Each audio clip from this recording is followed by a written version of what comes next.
சில சமயங்கள்ல நம்மளோட கவனக்குறைவால செய்யக்கூடிய தவறுகள் நம்மளோட உயிரையே எடுக்கக்கூடிய ஒரு விஷயமா மாறும் அப்படிங்கிறதுக்கு இந்த சம்பவம் ஒரு உதாரணமா இருக்கு. இருசக்கர வாகனத்துல பயணிக்கக்கூடிய மற்றும் ஓட்டக்கூடிய பெண்கள் ஒரு நிமிஷம் இந்த வீடியோவை கண்டிப்பா பாருங்க. சேலம் அஸ்தம்பட்டி பகுதியை சேர்ந்த 21 வயசான தனுஷ் அப்படிங்கிறவரு அஸ்தம்பட்டியில் இருக்கக்கூடிய ஒரு டீ கடையில் டீ மாஸ்டராக வேலை பார்த்துக்கிட்டு வர்றாரு. இவர் இதுக்கு முன்னாடி திண்டுக்கல் மாவட்டத்தில் பழனியில் அவரோட சொந்தக்காரங்க வச்சிருக்கக்கூடிய ஒரு பேக்கரியில் வேலை செஞ்சுட்டு இருந்திருக்காரு.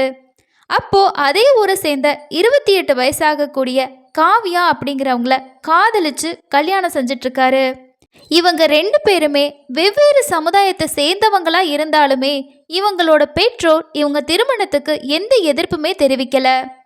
தற்போது காவ்யா 7 மாச கர்ப்பிணியாக இருக்காங்க. திருமணத்துக்கு அப்புறம் தனுஷ் தன்னோட மனைவியோட சேலத்துல தங்கி வேலை செஞ்சிட்டு இருக்காரு. திருமணத்துக்கு அப்புறமா காவ்யாவோட வாழ்க்கை ரொம்பவே சந்தோஷமா இருந்திருக்கு. காவ்யா தன்னோட பெற்றோருக்கு அடிக்கடி ஃபோனில் பேசிக்கிட்டு இருந்திருக்காங்க. திருமணம் முடிச்சதுக்கு அப்புறம் ஒரு முறை கூட காவியாவோட பெற்றோர் சேலத்துக்கு வந்து மகளோட வீட்டுக்கு அவங்கள வந்து பார்க்கவே இல்லை. இந்த நிலையில தன்னோட வளைகாப்புக்கு வரணும் அப்படின்னு சொல்லி காவியா சொல்லியிருக்காங்க.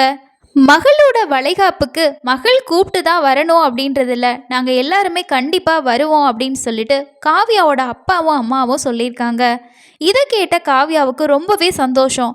அது மட்டும் இல்லாமல் காவியாவோட வளகாப்புக்கான ஏற்பாடுகள் எல்லாமே அவங்களோட கணவர் தடபுடலாக ஏற்பாடு செஞ்சுருக்காரு.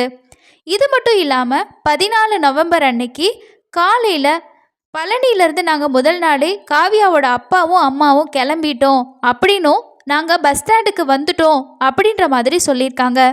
அதுக்கப்புறமா காவியாவுக்கு வந்த ஃபோன் காலில் அவங்க அம்மாவும் அப்பாவும் சேலம் பஸ் ஸ்டாண்டில் தான் இருக்கிறதா தகவல் தெரியவும், ஸோ நம்மளே போயிட்டு நம்மளோட அம்மாவையும் அப்பாவையும் வீட்டுக்கு கூட்டிகிட்டு வரணும் அப்படின்னு சொல்லிட்டு கணவர் கூட அவங்க கிளம்பியிருக்காங்க.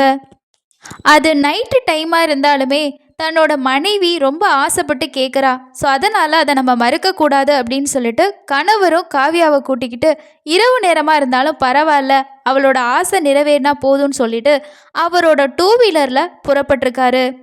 நேற்று முன்தினம் நள்ளிரவு 12 மணி அளவில் புதிய பஸ் நிலையத்தை நோக்கி அவங்க 2 பேரும் போயிருக்காங்க.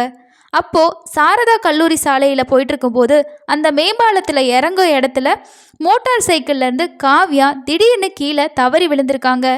இதை பார்த்து அதிர்ச்சி அடைஞ்ச தனுஷ் உடனடியாக மோட்டார் சைக்கிளை நிறுத்திட்டு காவ்யாவின் துப்பட்டா அவங்க போயிட்டு இருந்தக்கூடிய அந்த மோட்டார் சக்கரத்தில் சிக்கி இருந்தது, அதனால தான் அவங்க கீழே விழுந்திருக்கதும் அவருக்கு தெரிஞ்சிருக்கு. இதில் காவ்யாவோட பின்தலையில் பலத்த காயம் ஏற்பட்டிருக்கு. உடனடியாக அவங்கள மீட்டு சேலம் அரசு மருத்துவமனையில் சேர்த்துருக்காங்க. ஆனால் மருத்துவமனையில் தீவிர சிகிச்சை பெற்று வந்த காவ்யா நேற்று உயிரிழந்ததாக சொல்லியிருக்காங்க. இதனால் மருத்துவமனையில் திரண்டிருந்த காவ்யாவோட பெற்றோர் மற்றும் உறவினர்கள் காவ்யாவோட உடலை பார்த்து கதறி அழுதுருக்காங்க.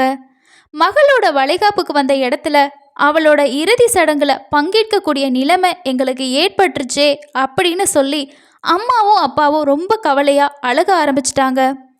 இந்த சம்பவம் குறித்து போலீஸார் வந்து வழக்கு பதிவு செஞ்சு விசாரணையை நடத்திட்டுருக்காங்க. இது போன்ற சம்பவங்கள் நிறையவே நடந்துக்கிட்டு தான் இருக்குது. ஸோ இந்த விஷயத்தில் அவங்க ஒரு கவனக்குறைவாக அவங்களோட துப்பட்டாவை அவங்க ஒரு நாட் போட்டு அவங்க வேர் பண்ணியிருந்தாங்க அப்படின்னா இந்த விபத்தை அவங்க தவிர்த்திருக்கலாம்.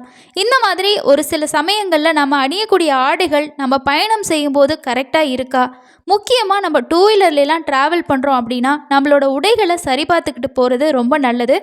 நிறைய ஆக்சிடென்ட்ஸை தவிர்க்கிறதும் நமக்கு பெரிய உதவியாக இருக்கும். ஸோ இந்த சம்பவத்து மூலமாக ஒரு 2 வீலர் ட்ராவல் பண்ணக்கூடிய பெண்கள் கண்டிப்பாக இந்த விஷயத்தை நீங்கள் கேர் பண்ணணும் அப்படின்றத தெரிஞ்சிக்கக்கூடியதாக இருக்கும். அதே நேரம் ஆசையாக கல்யாணம் பண்ணி கணவரோடு வாழ்ந்து பெற்றோரும் அதுக்கு சம்மதிச்சு குழந்தையும் வரப்போகுது அப்படின்ற ஒரு கற்பனையில் வாழ்ந்த பெண் இந்த மாதிரி ஒரு துப்பட்டா சிக்கின விஷயத்தில் அவங்களோட உயிரையே இழந்திருக்காங்க அப்படின்றது ரொம்ப ரொம்ப சோகமான ஒரு விஷயம். இந்த சம்பவம் பற்றி நீங்கள் என்ன நினைக்கிறீங்க அப்படின்னு சொல்லிட்டு கமெண்ட்டில் சொல்லுங்கள். இது போல் நிறைய க்ரைம் ரிலேட்டடான